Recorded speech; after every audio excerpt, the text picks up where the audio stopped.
મા મહિનો પૂરો થયો ને ફાગણ આવ્યો, ફેબ્રુઆરી પૂર્ણ થયો ને માર્ચ આવ્યો. કેમ કે હવે ઋતુ બદલાઈ રહી છે. શિયાળો પૂર્ણ થયો ને ઉનાળો આવ્યો. કેમ કે આમ જોવા જઈએ તો આંબાની અંદર પણ મોર આવ્યો છે ને મોર પણ આંબાનું ખૂબ સુંદર ચિત્ર બતાવી રહ્યું છે ને આંબે મોર આવ્યો છે. એવી જ રીતે વગડાની અંદર ખાખરામાં કેસુડા આવ્યા છે ને કેસુડાથી વનરાઈ ખીલી ઉઠી છે. કેમ કે હવે શિયાળો પૂર્ણ થયો ને ઉનાળો આવ્યો છે. હમણાં જોત જોતામાં લીમડાની અંદર ફૂલ આવશે ને ફૂલમાંથી લીંબોળી આવશે.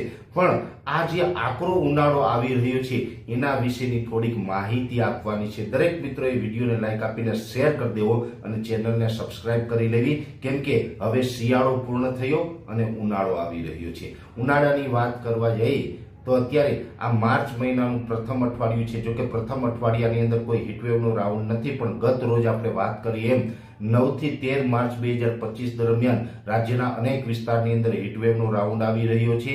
ગરમી છે બેકાબુ થવાની છે અને રાબેતા મુજબનો જે વિધિવત ઉનાળાની શરૂઆત કહીએ છીએ એ વિધિવત રીતે ઉનાળાની શરૂઆત થઈ ગઈ છે. આ માર્ચ મહિનો ચાલી રહ્યો છે. માર્ચ, એપ્રિલ અને મે આ 3 મહિના તો એવા હશે કે જેની અંદર સામાન્ય રીતે થોડા દિવસે બજારોમાં કરફ્યુ લાગી જાય આવો માહોલ પણ આ વર્ષે આપણે જોવા મળશે.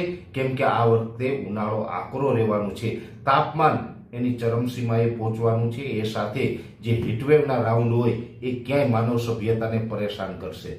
કેમ કે અમે વારંવાર કહેતા આવ્યા છે કે વધુમાં વધુ વૃક્ષ વાવો. આપણી પ્રકૃતિ છે એને જો આપણે જાળવી રાખશું તો આપણી ઋતુ છે એ ઓટોમેટિક જળવાઈ રહેશે.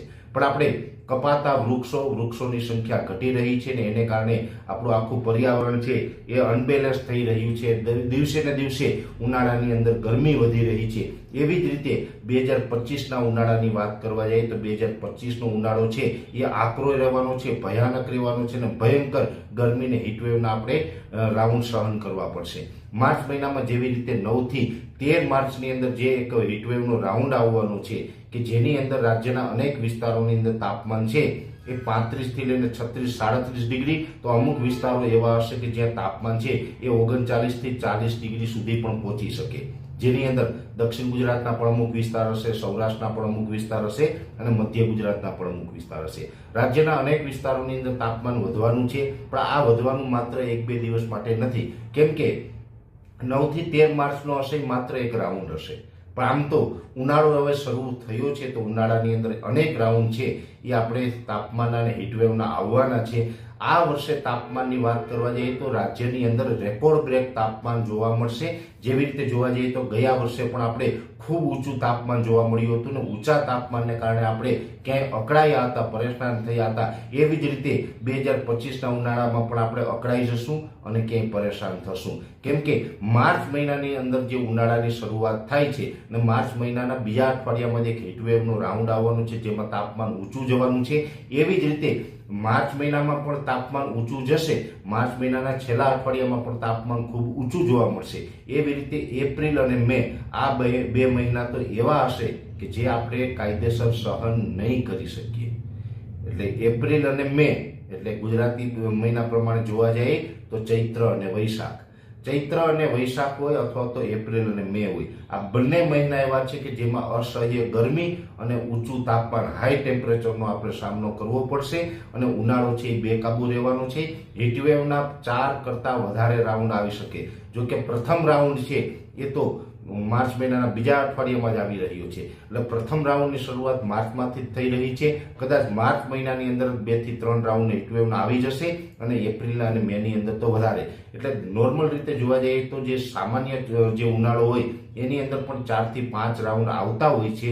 પણ આ વખતે હીટવેવના 4-5 રાઉન્ડ કરતાં પણ વધારે રાઉન્ડ આવશે અને તાપમાન ખૂબ ઊંચું જશે. અને એમાં પણ એપ્રિલ અને મે મહિનો એવા પણ હશે કે અનેક વિસ્તારોની અંદર 44-45 ડિગ્રી સુધી તાપમાન જઈ શકે અને અમુક સેન્ટરો એવા હશે કે જેમાં 45 ડિગ્રી કરતાં પણ તાપમાન ઉપર જઈ શકે. જોકે સમજવાની વાત એ છે કે જ્યારે 45 ડિગ્રી કરતાં ઉપર તાપમાનની વાત જતી હોય ત્યારે દરેક મિત્રોએ એ વાત યાદ રાખવાની છે કે 45 ડિગ્રી ઉપર તાપમાન જાય તો રાજ્યના તમામ વિસ્તારોમાં આ પરિસ્થિતિનું નિર્માણ નથી થતું, પણ અમુક પોઈન્ટ એવા હોય છે, રાજ્યના માત્ર 5 થી 10 પોઈન્ટ એવા હોય છે કે જ્યાં તાપમાન છે 45 ડિગ્રીને પાર થઈ શકે છે. એટલે એમાં કદાચ ઈડર પણ હોઈ શકે, અમદાવાદ પણ હોઈ શકે, અમરેલી પણ હોઈ શકે, સુરેન્દ્રનગર પણ હોઈ શકે અને કદાચ કચ્છનો પણ એકાદ બે સેન્ટર એવા હોઈ શકે કે એકાદ બે તાલુકા એવા હોઈ શકે કે જ્યાં તાપમાન 45 ડિગ્રીનો આંકડો પણ પાર કરી શકે છે. એટલે આ વર્ષે ખૂબ ઊંચું તાપમાન જવાનું છે. જે તાપમાનની જે માનસિક તૈયારી છે એ આપણે રાખવાની છે. ખૂબ ગરમી પડવાની છે. જોકે ખૂબ ઊંચું તાપમાન જાય ત્યારે વચ્ચે ક્યારેક અતિ તાપમાનને કારણે પણ લોકલ કોઈ સિસ્ટમ બંધાઈ જતી હોય, અતિ ગરમીને કારણે વાદળછાયું વાતાવરણ પણ થતું હોય છે. એટલે કદાચ 2-5 દિવસ માટે ખૂબ ઊંચું તાપમાન જાય તો પાછળથી વાદળછાયું વાતાવરણ થાય અને પાછું તાપમાનમાં આપણે રાહત પણ મળી જતી હોય. સતત તાપમાન છે કે 2 મહિના સુધી કન્ટિન્યુ આપણે ઊંચું નથી રહેવાનું, પણ હા એક ચોક્કસથી છે કે વચ્ચે 4-5 દિવસ કે 8 દિવસના તાપમાનના અને હીટવેવના રાઉન્ડ ચોક્કસથી આવશે. હીટવેવ એવી હશે કે આપણે ભર બપોરે બજારોની અંદર કરફ્યુ જોવા મળે, આપણે ઘરોની બહાર ન નીકળી શકીએ, અસહ્ય તાપ અને ગરમીનો સામનો કરવો પડે અને હાઈવે સુમસામ થઈએ. આ ટાઈપના માહોલો ચોક્કસથી આ વર્ષે પણ જોવા મળે તેવી પૂરી શક્યતાઓ છે. દિવસે ને દિવસે આપણું જે તાપમાન છે એ નોર્મલ કરતાં ઊંચું જઈ રહ્યું છે. આ વર્ષે પણ તાપમાનમાં આપણે નોર્મલ ઉનાળાની અપેક્ષા રાખવાની નથી. નોર્મલ કરતાં આકરો ઉનાળો ચાલુ વર્ષે જોવા મળે તેવી પૂરી શક્યતાઓ હાલ દેખાઈ રહી છે. જે રીતે અત્યારે ઉનાળાની શરૂઆત થઈ છે, કેમ કે માર્ચ મહિનાની શરૂઆત એટલે સ્વાભાવિક રીતે ઉનાળાની શરૂઆત ગણી શકાય અને ઉનાળાની શરૂઆતની અંદર જે માહોલ અત્યારે જોવા મળી રહ્યો છે અને આગળના દિવસોમાં પણ જે લાંબા ગાળાના પેરામીટરોના આધારે જે અમારા પ્રિડિક્શનો છે એ પ્રિડિક્શનો અત્યારે એવું સૂચવી રહ્યા છે કે ઉનાળો ખૂબ આકરો રહેશે, ખૂબ તાપમાન ઊંચું જશે અને આપણે હીટવેવના પણ અનેક રાઉન્ડ આવી શકે છે. એટલે ગરમી, ઉકળાટ અને બફારા માટે પણ આપણે તૈયાર રહેવાનું છે. ખાસ કરીને માર્ચ મહિનો, એપ્રિલ અને મે મહિનો, આ 3 મહિના દરમિયાન તો આપણે ઊંચું તાપમાન અને હીટવેવનો સામનો કરવો પડશે. પણ બની શકે કે જૂન મહિનાની અંદર આપણે અતિ ગરમી, ઉકળાટ અને બફારાનો સામનો કરવો પડશે, કેમ કે ત્યારે ચોમાસું નજીક આવતું હોય છે. જ્યારે પણ ચોમાસું નજીક આવે એટલે જે તાપમાન હોય એમાં ધીમે ધીમે થોડો ઘટાડો થતો હોય છે, પણ ઉકળાટ વધી જતો હોય. ઉકળાટ વધી જાય એટલે બને છે એવું કે તાપમાન ત્યારે 42 ડિગ્રી હોય ને તો આપણી જે ફીલ લાઈક છે ને એ 45 ડિગ્રી જેવી આવતી હોય. ઘણી વખત તાપમાન 40 ડિગ્રી હોય પણ આપણે એવો અહેસાસ થતો હોય કે તાપમાન તો 42-43 ડિગ્રી છે, કેમ કે ઉકળાટ જેટલો હોય તો તાપમાન પણ આપણે ઊંચું ફીલ થાય છે. એટલે આપણે એવો માહોલ છે એ પણ જૂન મહિનામાં જોવા મળશે. એટલે આ એક લાંબો સમયગાળો આપણે પસાર કરવો પડશે ગરમી અને ઉકળાટમાંથી, જેમાં માર્ચ મહિનો, એપ્રિલ મહિનો, મે મહિનો અને જૂન મહિનો હશે. એમાં તાપમાન તો હશે પણ તાપમાનની સાથે સાથે ગરમી, ઉકળાટ અને બફારો કે જેમાં તમે પંખા નીચે પણ ન રહી શકો, વૃક્ષ નીચે પણ ન રહી શકો, જ્યાં જાઓ ત્યાં તમને ગરમીના પરસેવા સિવાય બીજું કોઈ અનુભવ ન થાય. આ ટાઈપના માહોલો છે એ જૂન મહિનામાં પણ આપણે જોવા મળશે. એટલે આ 2025ના ઉનાળાની શરૂઆત થઈ છે.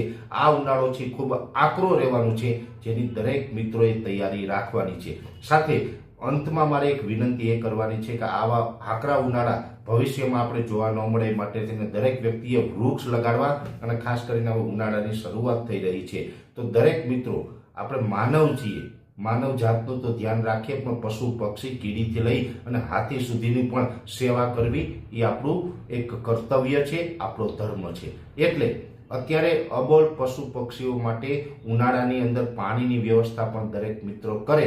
જે પણ બની શકતા હોય પાણીના પક્ષીઓ માટે કુંડા મૂકે. જે પશુ જે છે કે જે પશુ બહાર રખડતા હોય એના માટે પણ આપણે પાણીની વ્યવસ્થા કરીએ. આવી વ્યવસ્થા દરેક મિત્રો કરે એવી અંતમાં મારે આપને અપીલ છે. કેમ કે આ વ્યવસ્થા એટલા માટે કરવી પડશે કેમ કે હવે મા મહિનો ગયો અને ફાગણ આવ્યો છે, ફેબ્રુઆરી ગયો અને માર્ચ આવ્યો છે, હવે શિયાળો ગયો અને ઉનાળો આવ્યો છે. એટલા માટે આપણે આ તૈયારી રાખવી પડશે. અત્યારે આ વિડીયોની અંદર એટલું જ. વિડીયોને લાઈક આપીને દરેક ગ્રુપમાં શેર કરવો, ચેનલને સબસ્ક્રાઇબ કરવી. નમસ્કાર. વૈષ્ણવજન તો તેને કહીએ જે